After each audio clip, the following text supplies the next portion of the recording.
What would you do if the very people meant to protect your neighborhood tore down your home instead? For Maurice Landry, one cabin by the lake turned into the center of a fight that exposed corruption, fraud, and power gone too far.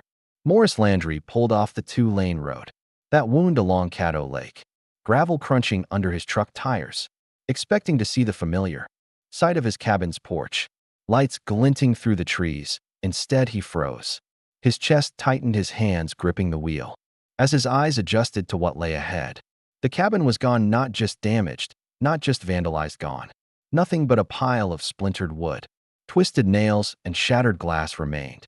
The dock he had built with his own hands was ripped apart, boards floating at the water's edge, like discarded driftwood. The porch swing, where he used to sip coffee at sunrise, buried under rubble. The land looked like a demolition crew had marched through and erased years of his sweat in a single day. Maurice stepped out of his truck, boots sinking into the dirt. The humid Louisiana air clung to his skin, but the sweat running down his back wasn't from the heat, it was from shock. He dropped to his knees and picked up a broken piece of cedar, one of the boards he had carefully stained himself. Just last summer, his throat tightened as he whispered to no one in particular, while the sound of footsteps on gravel pulled him back. His neighbor Franklin Dade, a wiry man with a fishing hat pulled low, walked over cautiously. "Maurice, you didn't hear?" Franklin asked quietly. Maurice's voice cracked. "Hear what? The HOA Beverly Hensley had a crew out here yesterday. Said you hadn't paid your fees. They tore it down." Maurice stared at him, disbelief mixing with rage. "Fees? I paid every damn fee. I've got the receipts. What gives them the right to do this?" Franklin shifted uncomfortably. "You know Beverly. She's been saying for months that you were behind. Folks tried to tell her to slow down." But he trailed off, eyes flicking to the rubble. "She wanted this lot bad, Maurice. Everybody knows it." Maurice clenched his fists, his pulse hammering in his ears. "She stole my home." Franklin raised a hand, trying to calm him. "Look, I'm not saying it's fair. I'm just telling you what I saw. She had 3 men out here with heavy equipment. By the time folks realized what was happening, it was already gone." Maurice's jaw tightened. He could feel the anger rising, but underneath it was something worse: helplessness. This cabin wasn't just wood and nails. It was years of double shifts at the plant, saving every spare dollar, skipping vacations, patching up old trucks instead of buying new ones. It was where he brought his son to fish, where his late father had sat on the porch and told stories about growing up along the Red River. And in a matter of hours, it had all been erased. That evening, Maurice drove into Shreveport to stay with his sister, Adrienne. She met him at the door, worry etched across her face. As soon as she saw his expression, "What happened?" she asked, pulling him inside. Maurice dropped his duffel on the floor and sat heavily on the couch. "They destroyed it. Beverly sent a crew. My cabin's gone." Adrienne's eyes widened. "She what?" He nodded, bitterness in his voice said, "I didn't pay fees. You know damn well I paid." Adrienne sat beside him, her hand on his arm. "Maurice, this isn't just wrong, it's criminal. She had no legal authority to demolish your home." Maurice rubbed his temples. "What am I supposed to do? File a complaint? You know how long that'll take. By then she'll have that land sold off." From the kitchen, his cousin Reuben, visiting from Dallas, stepped in. His broad frame filled the doorway, his marshal's badge clipped to his belt. "You don't have to fight this alone," he said. Maurice looked up at him, eyes burning. "What are you saying?" Reuben crossed his arms. "I'm saying, if Beverly thinks she can bully you with HOA rules, she doesn't know who she's dealing with. She just poked the wrong family." The room went quiet. For the first time since seeing the ruins of his cabin, Maurice felt something stir inside him: resolve. But Maurice didn't yet realize that the fight ahead wouldn't just be about his cabin. It would expose something bigger. And Beverly Hensley was about to learn that some battles can't be won with threats and bulldozers before it was rubble on the ground. That cabin had been Maurice's dream. He didn't grow up with much. His parents lived paycheck to paycheck in Shreveport, raising 4 kids on a steel worker's wages. Maurice learned early that, if you wanted something lasting, you had to put in the hours nobody else wanted. So he did. He took overtime shifts at the welding shop.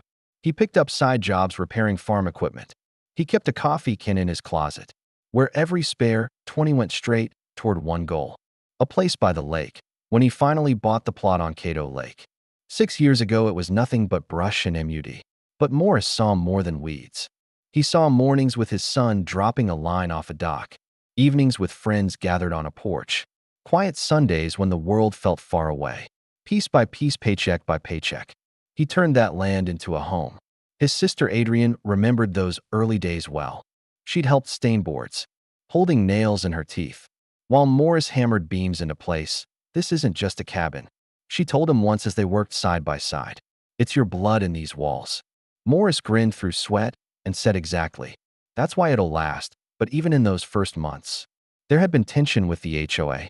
Beverly Hensley ran the association with an iron grip, showing up to every meeting in pastel suits and pearls, her smile sharp enough to cut. She was the kind of person who quoted by laws, like scripture, where most folks bought lake property. For peace and relaxation, Beverly saw control. At the first HOA meeting Maurice attended, he raised his hand to ask about dock permits. Beverly gave him a long look before answering. As long as your dues are current, Mr. Landry, you'll have no trouble. Something about the way she emphasized current made him pause. He let it slide then, but it stuck in the back of his mind. Over time, small frictions grew. Beverly sent letters about his grass being an inch too high. She complained when his nephew parked a boat trailer too close to the road. None of it was major, but it was constant. A drip of irritation that never stopped. Maurice tried to brush it off. That's just Beverly. Franklin Dade once told him with a shrug. She likes reminding people she's in charge.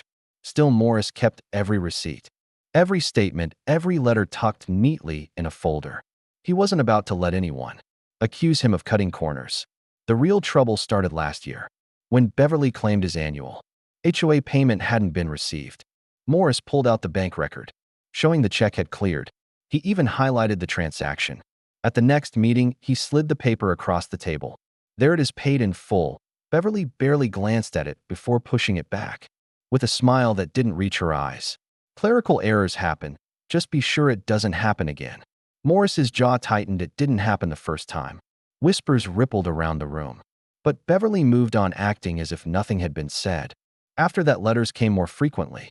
Warnings, notices, claims that his payments were late. Each time Maurice showed proof. Each time Beverly brushed him off. By spring, it wasn't just Maurice noticing. Sherman from down the road pulled him aside one afternoon at the bait shop.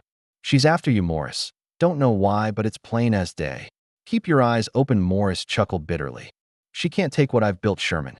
Not unless I let her. Sherman shook his head. Don't underestimate her. Beverly always gets what she wants. Maurice dismissed it then. But Sherman's words would echo later, standing in front of the ruins of his cabin. But back then, Maurice still believed the system would protect him. That facts and proof would be enough? He had no idea. Beverly was already planning her boldest move yet. The letters started out like ordinary HOA notices. Polite wording, clipped sentences, and that tidy letterhead, with Caddo Lake Estates Homeowners Association stamped across the top at first glance. They didn't look threatening at all. But Maurice learned quickly that the tone behind Beverly Hensley's words was anything but polite. The first one came in April. It claimed his dues were late. Maurice spread the letter on his kitchen table, smoothing the paper with calloused hands. He pulled out his folder of records, flipped through, and there it was. Proof the check had cleared weeks earlier.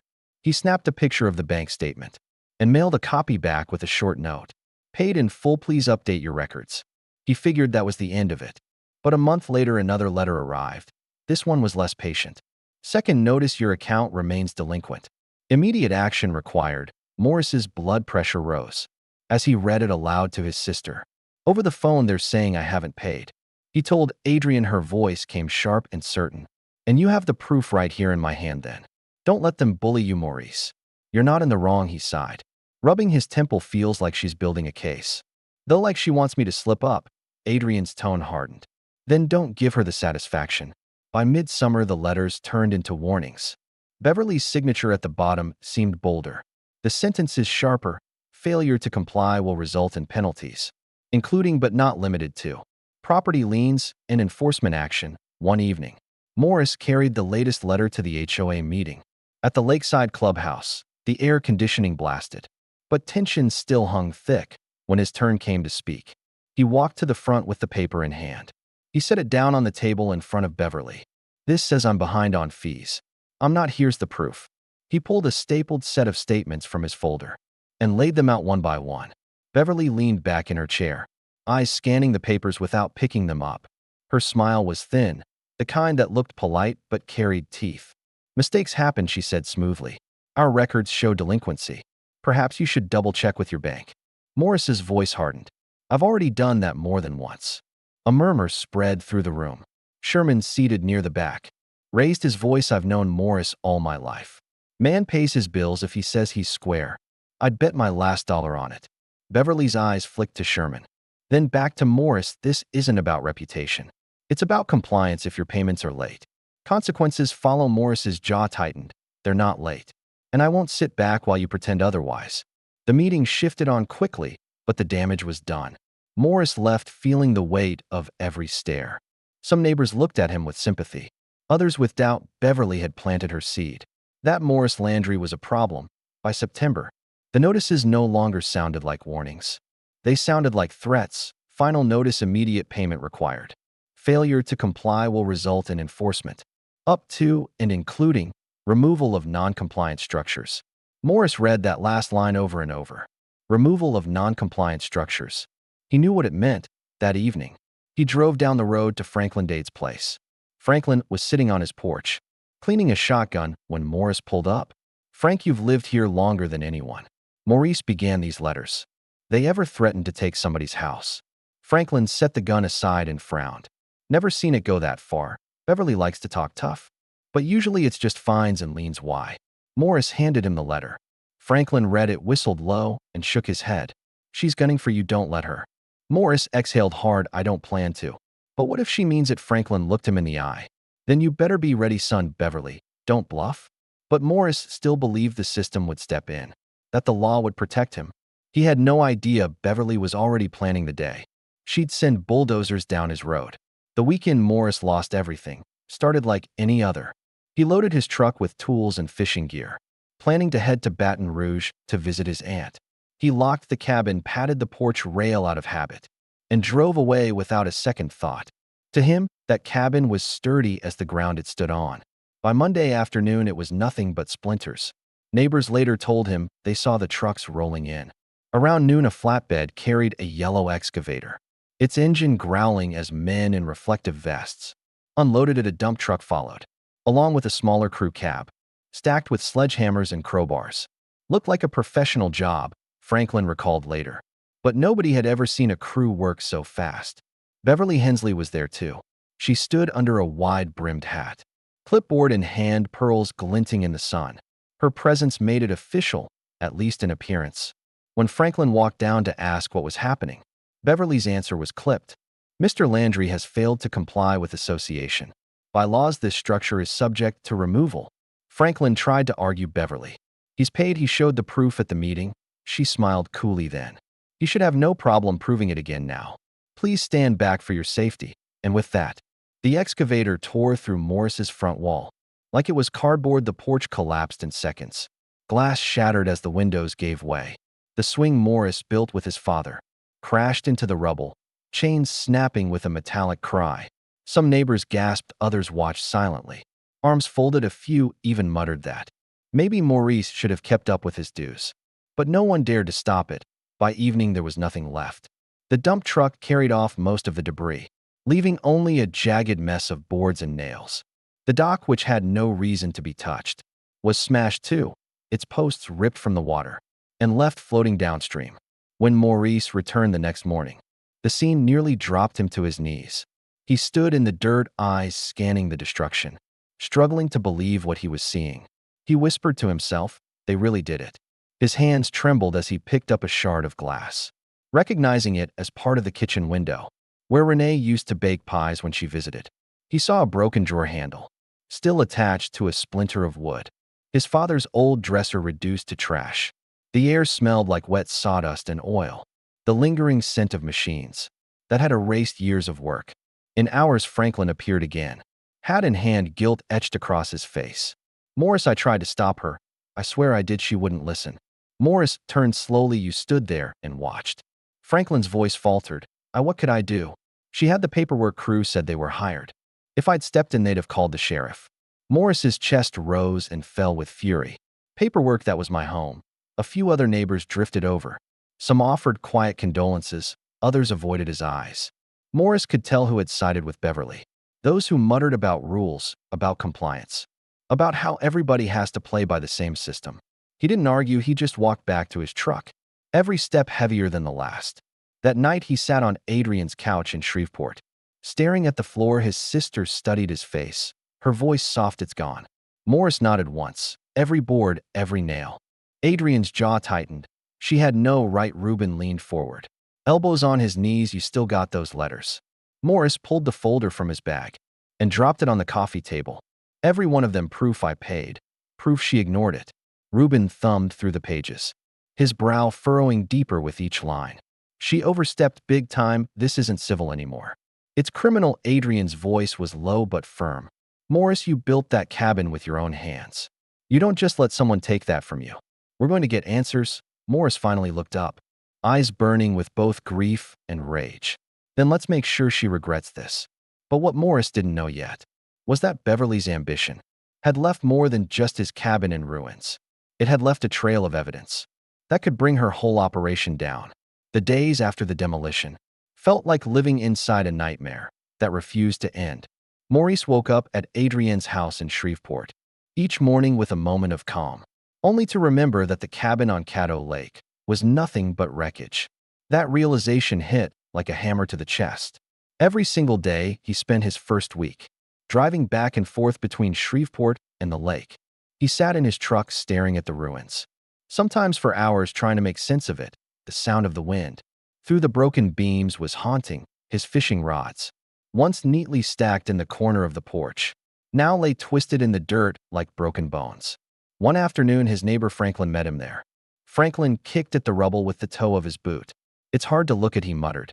Maurice's voice was steady, though his eyes were red. Hard to look at. This was my life, Frank. My father helped me put that roof on. My son learned to bait his first hook off that dock, and Beverly turned it into garbage. Franklin looked down ashamed. I'm sorry, Maurice. I should have done more. Maurice didn't answer. His silence said everything.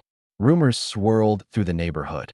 At the bait shop, in uncertain, two men whispered near the counter. Beverly finally cleared that lot. Cleared, she stole it. Maurice had all his payments in order, maybe. But folks say she's been eyeing that land for years. Prime spot right on the bend. By the time word reached Maurice, the whispers were louder than the truth. People weren't just debating whether Beverly had the right. They were questioning Maurice's honesty. At the next HOA meeting, Beverly stood at the front of the room. In a pale blue blazer, her voice crisp. The association acted within its rights. Mr. Landry failed to pay fees for 3 consecutive cycles, leaving us no choice but to enforce compliance. Maurice was there standing at the back, fists clenched at his sides. He interrupted, his voice shaking with fury. That's a lie and you know it. I have every receipt, every statement. You ignored them. Beverly's smile was practiced, unshaken. Then perhaps your bank failed you. But the board has moved on, and so should you. The room buzzed. Some nodded in agreement with Beverly.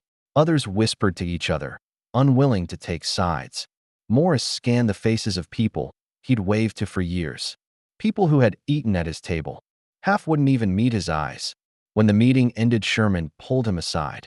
She's twisting at Maurice, but you've got something she doesn't. Family in the right places. Maurice exhaled slowly. I've never leaned on Adrian or Reuben for anything. I don't want them dragged into this mess. Sherman's gaze hardened. Maurice, you don't have a cabin anymore. You've already been dragged in. Let your family help you drag her down with you. That night back in Shreveport, Adrian set a cup of coffee in front of her brother. I've been looking into Beverly. She said she's not just pushing you. She's been filing complaints on half the folks in that community. Most of them too scared to fight back. Reuben leaned against the counter, arms folded. We pulled a few strings, made some calls. You'd be surprised how sloppy her paper trail is. Contracts, inflated fees, unreported expenses. She's been running that HOA like her personal piggy bank. Maurice's jaw dropped. So it wasn't just me. Adrian shook her head. You're not the first, Maurice. Just the first she thought she could erase completely. Reuben's voice was sharp. She picked the wrong man to try it on. Because now it's not just about a cabin. It's about corruption, and we've got the tools to prove it. Maurice sat back staring at his siblings, torn between disbelief and relief. For the first time since the demolition, the weight on his chest eased. Then let's go after her, he said quietly. But what Maurice didn't realize yet was that exposing Beverly wouldn't be simple. Because the deeper they dug, the uglier her network of lies and intimidation would become. The night Maurice finally gave his blessing, the air in Adrian's living room shifted. It wasn't just about grief anymore. It was about justice. Adrian pulled out her laptop. Ruben set a thick notepad on the table, and Maurice sat between them, his calloused hands folded tight. Adrian spoke. First, we start with documentation, Maurice. You've already got receipts, statements, letters. That's our foundation. But if Beverly's been targeting other homeowners too, we need their stories. Maurice nodded, still stiff with anger. Franklin told me she's fined him over weeds by his dock. Sherman said she hassled him about a fence. That's been there since the 80s. She's been after everybody. Ruben scribbled notes. That's intimidation through policy. Classic abuse of authority. But we can't just accuse, we need proof of a pattern. Contracts, financials, anything that shows she benefited from these so-called violations. Maurice leaned forward. How do we get that? Adrian gave a knowing look. Public records requests, county filings. Sometimes folks like Beverly get sloppy when they think nobody's watching. If she used contractors to demolish your place, there should be a paper trail. Ruben tapped his pen. And if she cut corners or padded numbers, that's fraud. Maurice sat back, trying to take it in. Feels like I'm way out of my league here. Adrian smiled faintly. That's why you've got us. The next morning, they drove to Harrison County Courthouse in Marshall, Texas. Adrian and Ruben split up. She headed for records. He started talking to contacts he knew in the sheriff's office. Maurice trailed along, watching his sister sift through stacks of documents with the sharp focus of someone who lived for details. Hours later, Adrian slid a file across the table. Look at this, she said. The contract Beverly signed for your demolition, filed under emergency removal. That's not even a valid category for residential property. She made it up. Maurice's eyebrows shot up. She just invented a reason. Adrian nodded. And billed the HOA, triple the going rate. Guess who signed off on the payment? Beverly herself. Ruben returned with his own find. One of the deputies remembers the crew being escorted by a security car. HOA funds covered it, which means she used association money for a private demolition without a court order. Maurice's chest tightened with both rage and relief. So she really had no authority. None. Ruben confirmed it was theft straight up. That night back at Adrian's, the three of them spread documents across the kitchen table, receipts, contracts, bylaws highlighted in yellow, the evidence piled higher than coffee cups. Maurice rubbed his forehead. I just wanted peace on the lake. I never thought I'd be sitting here with my sister and cousin plotting against an HOA president. Adrian's tone was calm but fierce. This isn't plotting, it's holding her accountable. People like Beverly count on fear and silence. She thought you'd roll over. She thought you'd walk away. Ruben's voice was steel, but you didn't. And now she's got to answer for it. Later that week, they visited neighbors. Franklin was first, still guilt-ridden about watching the demolition. I'll give you a statement, Franklin said firmly. Whatever you need. I saw her order that excavator to start. She never had a judge's order. I knew it then, I know it now. Sherman added his piece too. She fined me for trimming trees without her approval. Said it changed the character of the community. I still got the notice. Woman thinks she owns the lake. Each story added fuel, each paper, each testimony painted the picture clearer. Beverly's power wasn't about maintaining order. It was about control and profit. One evening, as the three of them sat back, after hours of sorting through files, Maurice finally allowed himself a half smile. She thought she was the storm, but she's about to see what it's like when the tide turns. But Beverly wasn't about to roll over quietly, because just as the Landrys began piecing together her corruption, she was preparing her own moves to silence them. The deeper Adrian and Ruben dug, the more rot they uncovered. What started as a demolition without authority began to look like a carefully constructed racket. Beverly Hensley wasn't just enforcing HOA rules. She was twisting them, bending them, and when necessary, inventing them. Maurice sat at Adrian's kitchen table night after night, staring at stacks of documents. His cabin was gone, but seeing the evidence pile up gave him a different kind of energy. Rage had settled into focus. Adrian pointed at a spreadsheet she had drawn up.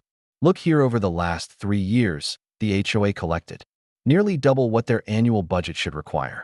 Landscaping, road maintenance, dock repairs, those are legitimate expenses. But these contractor fees, she tapped her pen on a line item. Way out of line. Maurice squinted at the numbers. 30 grand for mowing and brush clearing. You could hire 3 full-time groundskeepers for that. Ruben leaned back in his chair.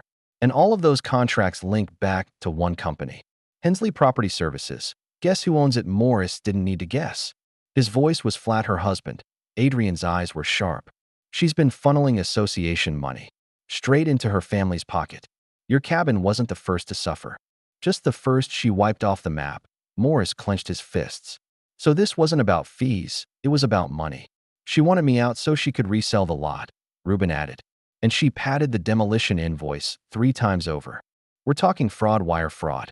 If any of it went through electronic transfers, that opens federal doors. Maurice looked between them, shaking his head slowly. All I wanted was peace. I didn't want a war, but she brought one to my doorstep. They decided to dig wider. Adrian called a handful of other homeowners. In the community, one, a widow named Iris Kimball, broke down in tears on the phone. She fined me $2,000 for painting my shutters. The wrong shade of green, Iris said. Said it violated the aesthetic guidelines. I couldn't fight it, I just paid. I didn't want any trouble. Another neighbor, Kenneth Poirier, told them his dock was condemned without warning. She said it wasn't up to code. Had a crew tear half of it down before I could even appeal. Then she fined me for leaving debris. Each call painted a picture of a woman who weaponized rules for her own gain. Adrian recorded every testimony, logging dates and details. Ruben started contacting federal colleagues discreetly, testing the waters for potential charges. Maurice couldn't hide his disbelief. How long's she been running this scam? Ruben shrugged. At least a decade, probably longer. Folks don't fight back because it costs too much. Or they're scared, but you've got nothing left for her. To take that makes you dangerous to her. That danger became clear one evening, when Maurice returned to his truck after buying supplies. A slip of paper was tucked under the wiper. In block letters it read, "Quit while you can." He carried it inside and dropped it on Adrian's table. Looks like she knows I'm not rolling over. Ruben studied the note, then crumpled it in his fist. That's intimidation, classic move. But it means she's nervous. Adrian's expression hardened, which means we're getting close. Maurice leaned forward, voice low. So what's the next step? Adrian's answer was immediate. We confront her, not in anger, not in public, but face to face with the evidence. Let her know she's not untouchable anymore. Maurice hesitated, and if she doesn't back down. Ruben's voice was cold steel. Then we take her apart in court. And maybe further if the feds bite. Maurice sat back, letting the words sink in. The fear was still there. But beneath it was something stronger, determination. But Beverly Hensley wasn't the kind of woman to be cornered quietly. And when Adrian finally confronted her, the entire community would hear the clash. Adrian didn't believe in half measures. If Beverly Hensley was going to be confronted, it needed to be done where the truth couldn't be buried. Under whispers or private threats, that meant one place. The HOA meeting at the Lakeside Clubhouse. Maurice was reluctant. You sure about this? Those meetings are her turf. Adrian slid a folder across the table. Exactly. Which is why we'll flip it on her. People need to see the truth with their own eyes. Ruben cracked his knuckles. And I'll be there just in case she tries anything cute. The following Tuesday evening, the clubhouse buzzed with chatter as neighbors shuffled in, some carrying folding chairs. When the rows filled up, everyone had heard about Maurice's cabin by now. Some came out of curiosity, others out of loyalty to Beverly, and a few because they were tired of living in fear of her. Notices Beverly swept in last, Pearl's gleaming pastel suit, crisp clipboard clutched like a gavel. She took her place at the front, voice calm and commanding. We'll begin tonight with budget updates. Then community concerns. Adrian rose from her seat before Beverly could launch into her numbers. I have a concern, she said loudly, her voice cutting through the room. Dozens of eyes shifted. Beverly's smile tightened. Concerns must be submitted in writing prior to meetings. Mrs. Landry, Cole, Adrian said firmly. And this isn't a suggestion about lawn care. This is about fraud, intimidation, and the unlawful demolition of my brother's property. Gasps rippled through the crowd. Maurice sat stiffly behind her. Every muscle coiled. Beverly kept her composure. Your brother failed to pay his fees. The board acted within its rights. Adrian opened the folder and held up a stack of bank statements. Paid every year on time, cleared checks. Stamped records, you ignored them. She handed copies to neighbors in the front row. Murmurs began. Beverly's smile faltered. Clerical errors are regrettable, but they don't change the fact. Ruben stood now, his voice heavy with authority. They don't change the fact that you billed triple the market rate for that demolition. Signed off on your own contract. and funneled HOA money into your husband's company. I've seen the filings myself. The room erupted. Is that true? She can't do that. My DOC fines went to her too.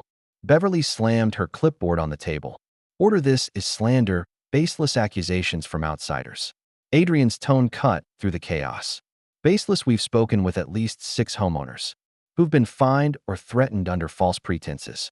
We have their notices. We have their testimonies. You've built a kingdom on fear, Mrs. Hensley, and it ends tonight. Maurice finally spoke, his voice low but carrying across the room. You took my home not because of fees, but because you wanted that land. You thought I'd stay quiet. You were wrong. The silence that followed was thick.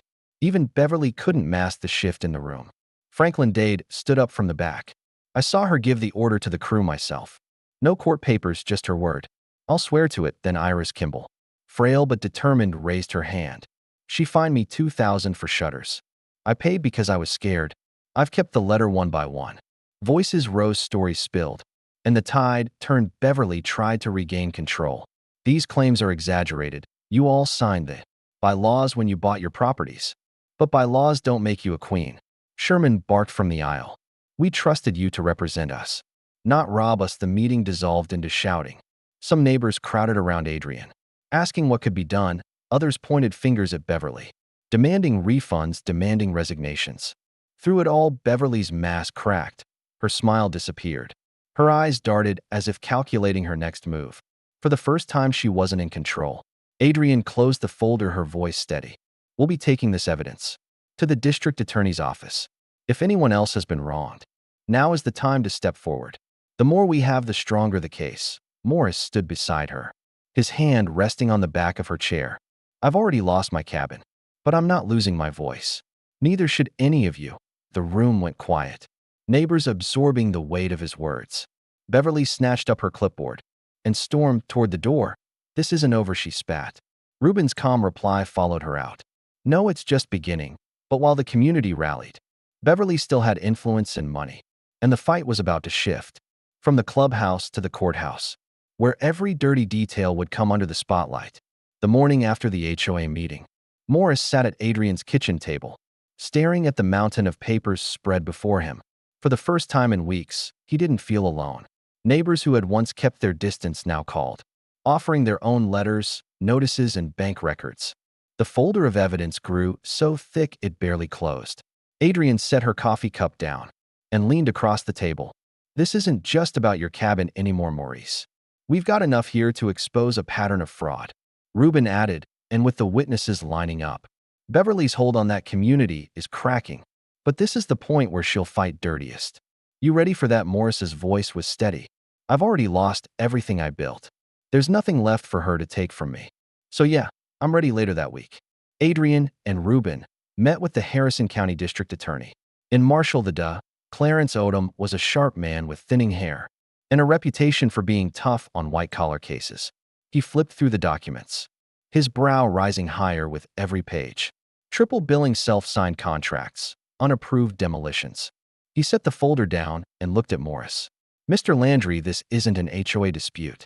This is fraud, plain and simple. If half of this holds up in court, Mrs. Hensley is in serious trouble. Maurice clenched his fists in his lap. So what happens now? Odom leaned back. We'll subpoena her records officially. If she refuses, we'll escalate. But I'll be honest, cases like this get messy. HOA boards often circle the wagons to protect themselves. You need to be prepared for her to spin this as a witch hunt. Adrian cut, and she's already tried. But neighbors are talking. We've got statements, recordings, documents. She can't silence everyone. The DA nodded. Good. Keep gathering. The more voices, the stronger our case. Word of the investigation spread fast. Local papers picked up the story, framing it as a clash between a small-town HOA and a family unwilling to bow. Reporters showed up at the lake, snapping photos of the empty lot where Maurice's cabin once stood. One headline read, "Cabin Demolished in HOA Dispute." Was it legal? Beverly didn't sit quietly. She hired an attorney, Douglas Fry, a polished man from Dallas, who specialized in damage control. Within days, Fry issued a statement. The HOA acted in accordance with its bylaws. Mr. Landry's accusations are baseless and fueled by family connections, attempting to weaponize federal authority against a lawful community board. Maurice read the statement aloud on Adrian's porch. Shaking his head baseless. They leveled my home, how's that baseless? Reuben folded his arms, that's how people like him work. Make you look like the aggressor. But Fry just told us their defense. We can cut through it meanwhile. Neighbors, once too afraid to speak, began showing up with their own horror stories. A retired couple fined for a garden shed that had stood for 20 years. A young family billed thousands for dock maintenance that was never performed. Each story widened, the scope strengthening the case. But Beverly still had allies. A handful of board members doubled down, sending out community letters claiming Maurice and his family were destabilizing the neighborhood. Some neighbors stopped speaking to him, fearful of picking a side. Maurice confided to Adriano one night. His voice low, feels like I'm fighting two wars. One in court, one in my own neighborhood. She touched his hand, the truth will win. Maybe not today, maybe not tomorrow. But it will. The real turning point came when Reuben tracked down the demolition contractor. At first the man was reluctant. But with quiet persistence, Reuben got him talking. She told us it was an emergency order. The contractor admitted, said the structure was condemned. We didn't ask questions, she waved the paperwork. But we never saw a judge's signature, Reuben pressed. Would you be willing to put that in writing? The man hesitated, then nodded slowly. If it comes to it, yeah. I don't want to be tied to this mess. That testimony was gold. Adrian presented it to the DA, who immediately moved to expand the case. By early fall, subpoenas were issued. Beverly was forced to hand over financial records. And cracks widened. Payments funneled into shell accounts. HOA, funds used for personal vacations. It was bigger than anyone had guessed. Maurice sat with Adrian and Reuben on the porch. One evening, the cicadas loud in the trees. All I wanted was to fish off my dock, he said quietly. Now it feels like we're taking down an empire. Reuben answered without hesitation. Sometimes justice looks like that. One small fight exposing something much bigger. But while the legal heat closed in, Maurice knew the real closure wasn't in the courtroom. It would come when Beverly finally faced the community. Without her mask of power, the hearing drew a crowd, bigger than any HOA meeting ever had. The county courthouse in Marshall buzzed with neighbors, reporters, and onlookers, all hungry to see what would happen when Beverly Hensley, once untouchable queen of Caddo Lake estates, finally sat at the defendant's table. Maurice walked in, flanked by Adrian and Reuben. His calloused hands tugged nervously at the brim of his hat. But there was no backing out. Now he wasn't just fighting for himself anymore. Every person wronged by Beverly's petty fines and fraudulent schemes was depending on him. When the judge entered the room, fell silent. The DA laid out the evidence piece by piece. Bank records showing inflated contracts, receipts proving double billing, testimonies from neighbors who had been bullied into paying bogus fees. Then came the demolition order. Adrian took the stand, presenting copies of Maurice's cleared payments and explaining how Beverly ignored them. Mrs. Hensley claimed Mr. Landry was delinquent. Adrian said firmly, but the proof is here. He paid on time every time she demolished his home. Not because of fees, but because she wanted the land. Gasps echoed in the gallery. Beverly's lawyer tried to spin it. Clerical errors are unfortunate, but hardly criminal. My client acted within her authority to preserve community standards. Reuben called as a witness. Didn't raise his voice, he didn't need to. His presence as a federal marshal carried weight. I've reviewed the contracts personally. Mrs. Hensley signed off on payments directly to her husband's company. That's not a clerical error, that's corruption. The contractor's testimony sealed it. Under oath, he admitted Beverly had pressured his crew to demolish Maurice's cabin. Without court authorization, she said it was condemned. We trusted her word, but looking back, we were used. When the gavel finally came down, Beverly's mask cracked. The judge ruled against her, citing fraud, abuse of power, and unlawful demolition. She was removed from her position, fined heavily, and referred for criminal investigation. Her allies on the board scrambled to distance themselves. Neighbors who once avoided Maurice now shook his hand. Outside the courthouse, Franklin clapped him on the back. Sherman grinned through tears. Even Iris Kimball hugged him, whispering, "You gave us our voices back." But for Maurice, the victory was complicated. He drove back to Caddo Lake that evening, parked by the empty lot where his cabin once stood, and sat quietly. The water lapped gently against the shore, reflecting the pinks and oranges of sunset. The land was bare, scarred by the demolition. But in his mind, he saw the porch swing. The dock his father's laughter. His son holding a fishing pole, too big for his hands.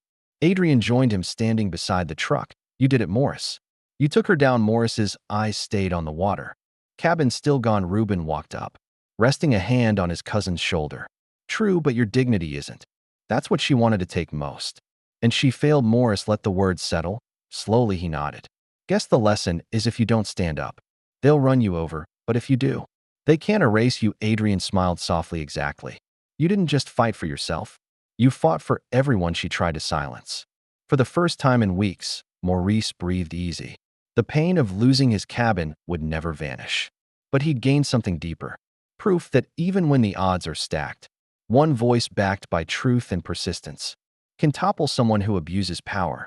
As the sun dipped below the trees, he whispered almost to himself, "She thought I'd walk away, but I didn't." The quiet strength in his words carried the weight of every sleepless night, every receipt he'd saved, every insult he'd endured.